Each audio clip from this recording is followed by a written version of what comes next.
Hi hello வணக்கம். நான் உங்கள் ஆர்ஜே தரணி. இது நம்ம சேலம் டாக்கீஸில் பிக் பாஸ் பார்க்குற நாங்கள்லாம் லூஸ் அப்படிங்கிற மாதிரி தான் இந்த ஷோவை இன்றைக்கி ஸ்டார்ட் பண்ணியிருக்கோம்.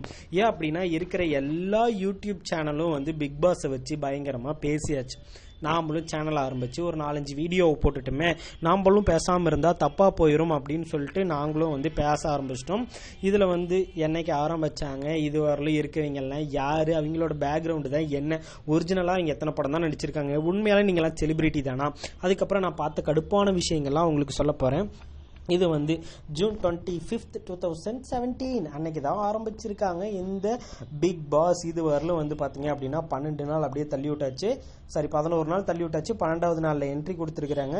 என்ட்ரி கொடுத்து என்ன நடக்க போகுது, ஏது நடக்க போகுது அப்படிங்கிறது வந்து ரொம்ப இன்ட்ரெஸ்டிங்காக உங்களோட ப்ரொமோலாம் செம்மையாக இருக்குது. ஓகே, இதில் வந்திருக்கிறது தான் யார் அப்படின்னு பார்த்தீங்கன்னா நம்மளுடைய கிளாமரான நமிதா வந்திருக்காங்க. கணேஷ்ஸ்ரீ, அனுன்யா, வையாபுரி, காயத்ரி ரகுராம், பரணி, ரைசா, ஸ்னேகன், ஓவியா, ஆர்த்தி, கணேஷ், ஆரோவ், கருப்பே, அப்புறம் நம்ம ஜூலியானா, சக்தி வாசு, இவங்கெல்லாம் வந்திருக்காங்க. இதில் சொல்லிக்கிற அளவுக்கு நாங்கள் பெரிய ஆள், உண்மையாலுமே உங்களெல்லாம் சொன்னால் தெரிகிற அளவுக்கு இருக்கிறது யார் அப்படின்னு பார்த்தீங்கன்னா நமிதாவை தெரியும். அதுக்கப்புறம் வந்து வையாபுரி, காயத்ரி ரகுராம், பரணி, ஸ்னேகன் கூட ஓரளவுக்கு தான் சொல்லலாம், ஓவியா, ஆர்த்தி, கணேஷ், கருப்பு, அதுக்கப்புறம் சக்தி வாசி, இவங்க தான் வந்து டக்குன்னு சொன்னால் தெரிஞ்சுக்கிற அளவுக்கு. அதுக்கப்புறம் செகண்ட் லேயரில் வந்து பார்த்தீங்க அப்படின்னா நம்மளுடைய ஃபேஸ்புக் ப்ராப்ளம் ஆக்கிவிட்டிய நம்மளுடைய ஜூலியானா. அதுக்கப்புறம் இருக்கிறவங்கெல்லாம் ஓகே பரவாயில்ல, நான் எங்கேயோ இந்த பேரை கேட்டிருக்கேங்க அப்படிங்கிற மாதிரி இருக்கிறது நம்ம அனுன்யா, ஓவியா, ஆரோவெல்லாம் கண்டிப்பாக கேட்டிருக்க முடியாது, ரைசா பேர்லாம் கேட்டிருக்க முடியாது. இவங்க தான். இதில் வந்து நமிதாவை பற்றி சொல்லணும் அப்படின்னா இது வரல ஒரு 25 படம் நடிச்சிருக்கிறீங்க. வயசுக்கு வந்து எல்லாருமே பார்க்கக்கூடிய படமெல்லாம் நிறைய இருக்கிறீர்கள் அப்படிங்கிறது சில பல இடங்களில் தெரிஞ்சிருக்கு. பரவாயில்ல, நீங்கள் நடித்த படத்துலேயே இந்த 25 படம் அப்படின்னு சொல்லி இருக்கிறது வந்து பார்த்தீங்க அப்படின்னா நீங்கள் சப்போர்ட்டிங் ஆக்டராக நடித்தது, சும்மா வந்துட்டு போனது, இதெல்லாம் சேர்த்து தான் கணக்கு சொல்லிக்கிட்டு இருக்கிறோம். அதுக்கப்புறம் நீங்கள் கடைசியாக சொல்லிக்கிற அளவுக்கு இந்த மூஞ்சி நல்லா தெரிகிற மாதிரி நடித்த படம் இளைஞன், அதுவும் 2011 வந்த படம் தான். அதுவும் கலைஞர் டிவியில் வளைச்சி போட்டு அந்த படத்தை எல்லாத்தையும் வலுக்கட்டாயமாக பார்க்க வச்ச படம் அப்படின்னு சொல்லலாம். இது வந்து நீங்கள் பண்ணது. அதுக்கப்புறம் கணேஷ் வெங்கட்ராமன், இது வரல ஒரு 12 படம் நடிச்சிருக்கிறீங்க. உங்களை டக்குன்னு சொன்னால் புரிஞ்சுக்கிற அளவுக்கு நடித்த ஒரே படம் எது அப்படின்னா அபியும் நானும். அதுலேயும் பயபுள்ளைக்கு மேலே டர்பனியும் கீழே வந்து தாடியும் கொடுத்து இது கணேஷ் வெங்கட்ராமனா அப்படின்னு சொல்லிக்கிற அளவுக்கு ஆகிப்போச்சு.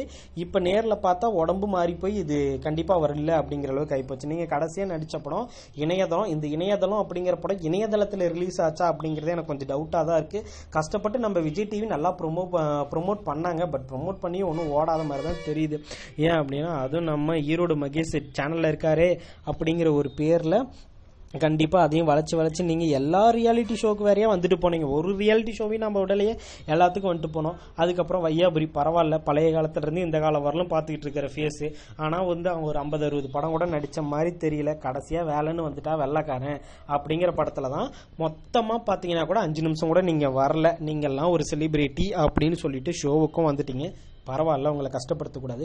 அடுத்தது காயத்ரி ரகுராம், நீங்கள்லாம் ஸ்டார்டிங்லேருந்து சொன்னீங்க நாங்கள் சினிஃபீல் அச்சீவ் பண்ணிட்டோம், 5 படம் தான் நடிச்சுக்கிற, நீ ஒன்றும் பெருசாக ஒன்றும் அச்சீவ் பண்ணல, உங்கள் அப்பா தான் அச்சீவ் பண்ணிக்கிறாரு. அதே மாதிரி விஜய் டிவியில் இருக்க டான்ஸ் ரியாலிட்டி ஷோக்கு ஒரு 5-6 ஷோக்கு வந்து நீ நடுவராக உட்காந்துருந்த, அவ்வளோதான். வேற எதுவுமே நீ இன்னும் கிளிக்கவே இல்லை அப்படிங்கிறது நல்லா ஞாபகம் வச்சுக்கோ. அதுக்கப்புறம் சார்லி சாப்பின்ங்கிற படம் தான் நீ சொல்லிக்கிற அளவுக்கு ஓடின படம். அது 2002. அப்போ நானே சின்ன பையனாக இருந்தேன். 2002 ஓடின படம். அது உனக்காக ஓடிச்சானு தெரியல. ரியலாக அந்த படத்தில் இருந்த காமெடிக்காக தான் ஓடிச்சு. அதுவும் பிரபுவும் நம்ம பிரபுதேவாவும் பண்ண காமெடிக்காகவே ஓடிச்சு. பொண்ணெல்லாம் கட்டிக்கிட்டு அவனாவது இருக்க முடியுமா? அத்தான் 2006 கல்யாணம் பண்ணி 2009 பயபுள்ள ஓடி போச்சு. ஏன்னா அவனாச்சும் ஓடி போனான். எனக்கெல்லாம் கிடச்சிருந்தீங்கன்னா நான் கொன்று இருப்பேன். விட்டுட்டாங்க, என்ன பண்ணுறது. அடுத்தது ஸ்ரீ எல்லாம் பாவம், அவர் ஒன்றுமே சொல்லக்கூடாது. சொன்ன மாதிரியே ஒரு 2 படத்துக்கு வந்தார். நான் ஷோவில் இருந்தேனா இல்லையா அப்படின்னு தெரியாத அளவுக்கு வந்துட்டு கொஞ்ச நாள்லேயே அவர் உடம்பு சரியில்லைன்னு சொல்லி ஓடி போயிட்டாரு. கொஞ்ச நாள்லேயுமே உங்களை வச்சு நல்லா ட்ரோல்லாம் பண்ணிட்டாங்க தலைவர். பரவாயில்ல, படம் தான் ஒழுங்காக ஓடல, ட்ரோல் வேணால் செமையாக ஓடிச்சு. எல்லாத்தோட அக்கௌண்ட்லேயுமே பார்க்குற அளவுக்கு எல்லாருமே ஷேர் பண்ணுற அளவுக்கு ஓடிச்சு. அதுக்கப்புறம் பரணி தலைவர், அவர் வந்து பார்த்தீங்க அப்படின்னா 5 படம் தான் நடிச்சிங்க. நீங்களும் ஒன்றும் அந்தளவுக்கு பண்ணலை, ஓவராக சீன் எல்லாம் போடல. மற்றெல்லாம் சீன் பார்ட்டிங்க கம்பேர் பண்ணும்போது சீன்லாம் போடல. அப்படி இப்படின்னு டார்கெட் பண்ணி சரி கிளம்பா அப்படின்னு சொல்லி ஒன்றையே அனுப்பிட்டாங்க.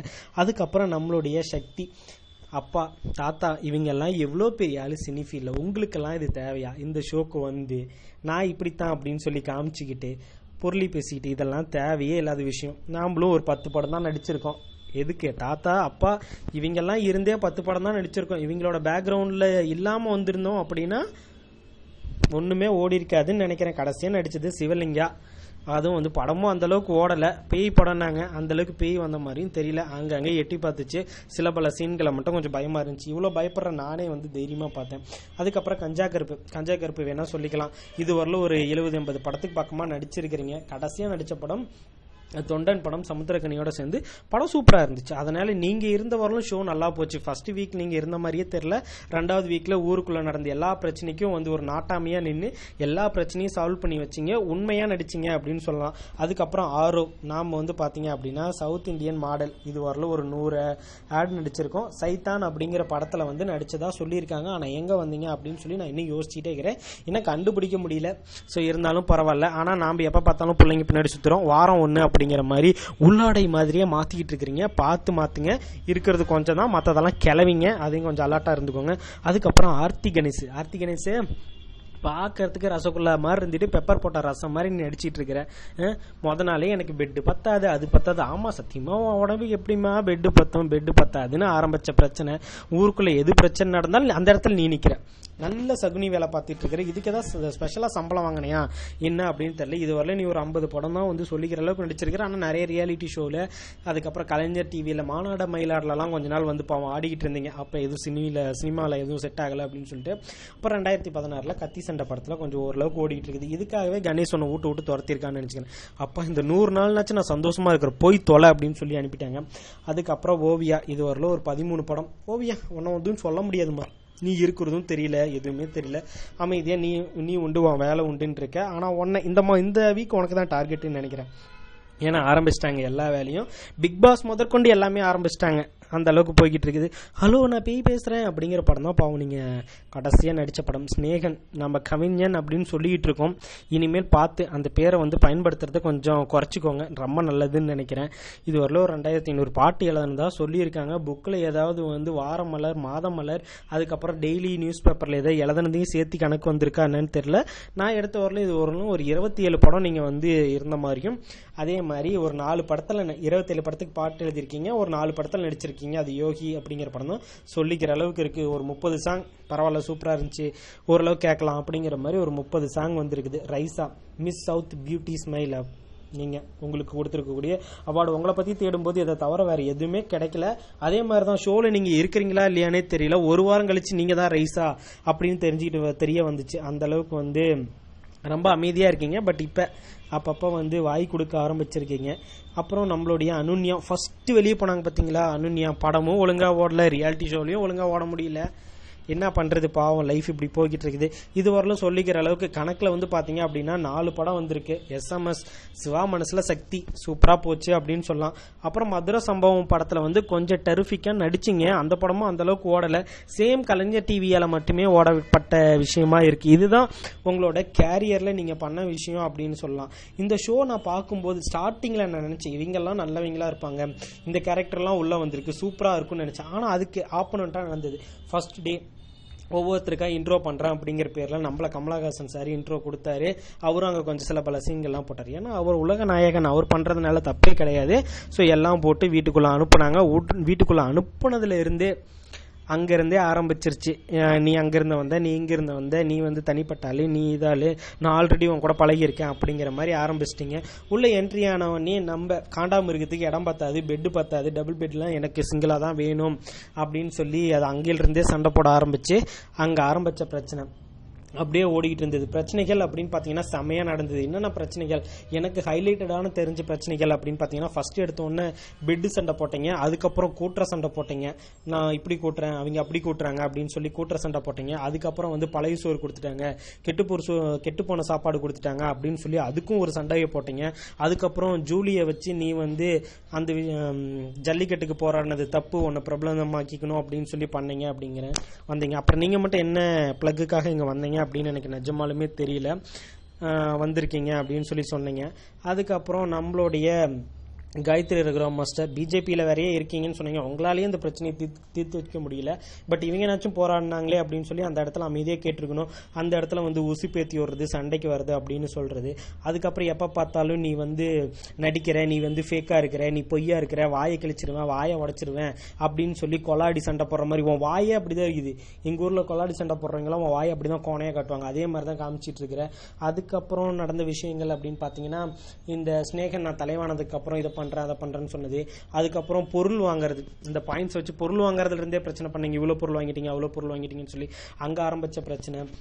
அதுக்கப்புறம் வையாபுரி அழுந்தது, அதை ப்ரொமோவா நாம மாத்தி போட்டது அப்படின்னு சொல்லி பண்ணது. அதுக்கப்புறம் இந்த டான்ஸ் ஆடுறதுல அவர் வந்து நான் சொல்றதை பண்ண மாட்டேங்கிறாங்க அப்படின்னு சொல்லி நமிதா சொன்னது. இது மாதிரி நீங்க பண்ண அலும்பு காலம்லாம் தாங்க முடியாம கடைசியா ஒருத்தர் நான் கார்னர் பண்ணி அவனை வீட்டுக்குள்ளேயே நடக்க விட்டு அவனையும் வெளியே அனுப்பி முடிச்சாச்சு. இதுதான் நாம பண்ண பெரிய விஷயம் அப்படின்னு சொல்லலாம். இதுல வந்து நான் கடுப்பான மாதிரி இருக்கிற கேரக்டர் எது அப்படின்னு பாத்தீங்கன்னா ஸ்னேகன் தான் ஃபர்ஸ்ட் சொல்லணும். ஏன் அப்படின்னா நான் வந்து ஒரு கவிஞன் அப்படின்னு சொல்லிட்டு இருந்தாரு, பட் முன்னாடி நடந்த எந்த ஒரு தப்பையுமே அவரால் கண்டுக்க முடியல. நாமெல்லாம் என்னதான் கவிஞன் அப்படின்னு தெரியல, ஆனா ட்ரெஸ் கோட்ல மட்டும் கரெக்டா சின்சியரா இருந்தீங்க. ஃபர்ஸ்ட் வீக் எல்லாம் பாத்தீங்கன்னா காலையில எந்திரிச்சு ஜிம் பண்றது என்ன அது பண்றது என்ன, போக போக எதையுமே பண்ற மாதிரி தெரியல.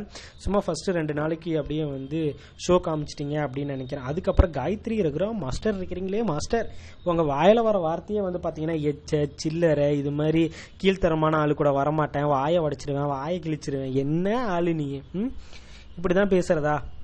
அடுத்தது ஆர்த்தி, எங்க பிரச்சனை நடந்தாலும் உசுப்பேர்த்ததற்கு நம்மளால தான் வந்து உட்காந்துட்டு இருக்கிறது.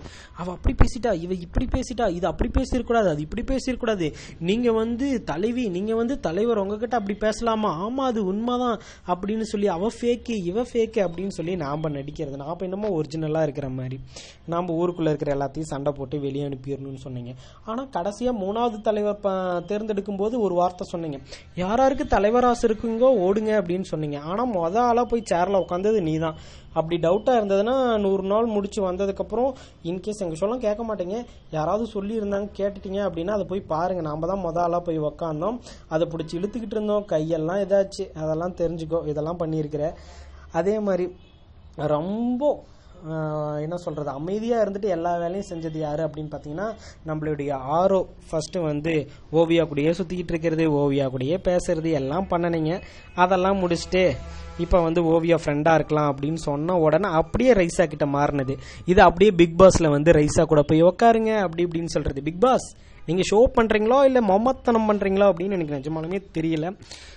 அதுக்கப்புறம் நான் சல்யூட் பண்ணக்கூடிய கேரக்டர் அப்படின்னு பார்த்தீங்கன்னா சில பல கேரக்டர் வந்து இது வரலும் இந்த ஷோ நடந்ததில் சல்யூட் பண்ணக்கூடிய கேரக்டர், பட் அந்த 2 கேரக்டர் போயிடுச்சு. யார் அப்படின்னா ஸ்ரீ, வந்ததுலேருந்து அமைதியாக உங்கள் வேலையை மட்டும் பார்த்தீங்க, உடம்பு சரியில்லைன்னு வெளியே போயிட்டீங்க. அடுத்தது 2 கருப்பு. ஸோ அவருக்கு வந்து நல்ல ஒரு பெரிய சல்யூட் கொடுக்கணுங்க. அப்படின்னா ஊருக்குள்ளே எந்த பிரச்சனை வந்தாலும் அதை அமைதியாக சால்வ் பண்ணாலும் நம்மளால தான் அமைதியாக வந்து சால்வ் பண்ணி விட்டீங்க. சூப்பர், உங்களுக்கு வந்து ஒரு கிரேட் சல்யூட். அதுக்கப்புறம் இப்போ இருக்கிறவங்களுக்கு வந்து பரவாயில்ல, நீங்களாம் நல்லா தான் பண்ணிட்டு இருக்கீங்க அப்படின்னு சொல்றது யாருக்கு சொல்லலாம் அப்படின்னா ஓவியா, ரைசா, நமிதாவுக்கு சொல்லலாம். ஓவியா, நானாதாயா இருப்பேன், தம் அடிக்க போகலாமா, டான்ஸ் ஆட போகலாமா, நீ உண்மையாக அறிகிற, கண்டிப்பாக ஒன்று அடுத்ததான் ஒன்று தான் துரத்துவாங்க அப்படின்னு என்னுடைய கெஸ்ஸு பார்ப்போம். அதுக்கப்புறம் ரைஸா இருக்கிறதே தெரியல. ஆனால் இப்போ ஒரு 2 நாளாக வந்து கும்பிளிங் அண்ட் டிஸ்கஸிங் சம்திங் அப்படிங்கிற மாதிரி தான் போய்கிட்டு இருக்குது. கும்பலாக உட்காந்துட்டு யாரை ஓட்டலாம் அப்படின்னு பேசிட்டு இருக்கீங்க. அதுக்கப்புறம் நமிதா கேரக்டர் ஏன் அப்படின்னா நீங்கள் பாத்ரூம் கிளீன் பண்ணீங்க இல்லையா, அதுக்காகவே உங்களுக்கு இந்த சான்ஸ் கொடுக்கணும் இல்லையா. அதனால உங்களுக்கு பாத்ரூம் கிளீன் பண்ணதுக்காக மட்டும் கிடையாது, இது வரலும் டீசெண்டாகவே நடந்துகிட்டு இருக்கிறீங்க. இந்த டீசென்சி ஃபாலோ ஆச்சுன்னா கண்டிப்பாக இருக்கும். அதுக்கப்புறம் ரொம்ப கடுப்பான விஷயம், அதை மட்டும் கடைசியாக சொல்லணும் அப்படின்னு ஆசைப்பட்டேன். ஏன் அப்படின்னா ஸ்டார்டிங் சொன்ன எனக்கே கொஞ்சம் கடுப்பாயிரும்னு சொல்லிட்டு. என்ன சீன் அப்படின்னா பரணி இருந்தால் பொண்ணுங்களுக்கு வந்து பாதுகாப்பே இல்லைன்னு நீங்கள் சொன்னீங்க. ஓகே, ஒரு வகையில் அக்செப்ட் பண்ணிக்கிறோம், ஏன்னா ஒரு லூஸ் தனமாக சுற்றுறாரு, அது இது பண்ணிடுவாங்க அப்படின்னு சொன்னது ஓகே ஒத்துக்கிறோம். ஆனால் நீங்கள் ஒரு விஷயம் பண்ணீங்களே, வையாபுரி ஆரம்பிச்சு அதுக்கப்புறம் நம்ம ஸ்னேகன் அதுக்கு ஒத்துதி, சக்தி அதுக்கு வந்து எக்ஸ்பிளனேஷன் கொடுத்து மாஸ் எக்ஸ்பிளேஷன் நம்ம கருப்பு கொடுத்தாரு, ஆரோ வந்து பக்கத்தில் உட்காந்து இருந்த சீன் இருக்கு பார்த்தீங்களா, ஞாபகம் வந்துருச்சா? நம்ம நமிதா போட்டிருந்த ட்ரெஸ் ஏன் கலண்டு கீழே விழுகாம இருக்கு அப்படின்னு சொல்லி கேட்டாலும் வையாபுரி இருக்கிறதுலயே வயசான கட்ட காலம் போன கடைசியில எதுக்கு பங்களா நாய் மாதிரின்னு கேட்கலாம். அந்த அளவுக்கு நீ பண்ண விஷயம். அதுக்கு வந்து நம்ம ஸ்னேகன் வேறைய கவிஞை முறையில் நீங்கள் வந்து எக்ஸ்பிளனேஷன் வேறையோ கொடுத்தீங்க. நீங்கள்லாம் இருக்கலாம் அமைதியாக நடந்துகிட்டு இருந்தோம், வெளியே போகலாம். இதில் இருந்து உங்களுடைய உண்மையான ஃபேஸ்லாம் என்னன்னு தெரிஞ்சிருச்சு. உங்களுக்கெல்லாம் இந்த 100 நாள் முடிஞ்சு 100 நாள் நடக்கிற மாதிரி தெரியல, உண்மையாக இருந்துச்சுன்னா இந்த 100 நாள் முடிஞ்சு வந்தால் நம்மளுக்கெல்லாம் சினிமா உலகம் வரவேற்கும்னு நினைக்கிறீங்க. எது பிஎம்னே தெரியல. எனிவே பரவாயில்லைங்க, இது வரலாம் அமைதியாக நம்ம ஷோவை நீங்கள் கேட்டீங்க, ரொம்ப சந்தோஷம். இதில் ஏதாவது குறைகள் இருந்தால் தயவு செய்து எனக்கு தரணிபதி@live.com அப்படிங்கிற மெயிலுக்கு ஃபீட்பேக் அனுப்புங்க. அப்படின்லாம் கீழே கழுவி ஊற்றுங்களேன், நம்ம வேணான்னா சொல்ல போகிறோம். தப்பாக இருந்தால் இது தப்பு அது தப்பு கேவலமாக கூட திட்டுங்க. சூப்பராக இருந்தால் இந்த இடம் நல்லா இருந்துச்சுப்பா, இந்த இடம் நல்லா இருந்துச்சு அப்படின்னு சொல்லுங்கள். இந்த இடம்லாம் மாற்றிக்கிட்டா நல்லா இருக்குன்னு உங்களுடைய மேலான கருத்துக்கள் சொல்லணும்னு ஆசைப்பட்டீங்கனாலும் சொல்லுங்கள். இந்த இடத்துல இப்படியெல்லாம் மாற்றிட்டே என்ன நல்லா போகும் அப்படிங்கிற உங்களோட ஃபீட்பேக்கும் கொடுங்க. இதுக்கு மேலே பார்த்து எல்லாரும் தயவு செய்து லைக், ஷேரு, சப்ஸ்கிரைப் பண்ணுங்கள். சப்ஸ்கிரைப் இதுவரையிலும் நம்ம ஷோ கேட்காதவங்க, சார் இதுவரையிலும் சப்ஸ்கிரைப் பண்ணாதீங்க, யாராக இருந்தாலும் தயவு செய்து சப்ஸ்கிரைப் பண்ணுங்க. ஷோவை கேட்ட இதுவரையில் எல்லாருமே கேட்டவங்களுக்கு பெரிய தேங்க்ஸ் சொல்லிட்டு அடுத்த வாரம் வேற ஏதாவது கான்செப்ட் கிடைக்குமான்னு யோசிப்போம். அப்படி இல்லைன்னா பிக் பாஸ் இருக்கவே இருக்கு, எல்லாரும் ஓட்டுறாங்களே, எல்லாத்தையும் கேட்டுட்டு நாம் ஒரு ஷோ பண்ணுவோம். நீங்கள் கேட்க மாட்டீங்களா என்ன? ஓகேவா? ஸோ இதுவரையிலும் அமைதியாக கேட்டவங்களுக்கு எல்லாத்துக்கும் ஒரு பெரிய தேங்க்ஸ் சொல்லிட்டு கிளம்ப போகிறது நான் உங்கள் ஆர்ஜே தரணி. டாடா.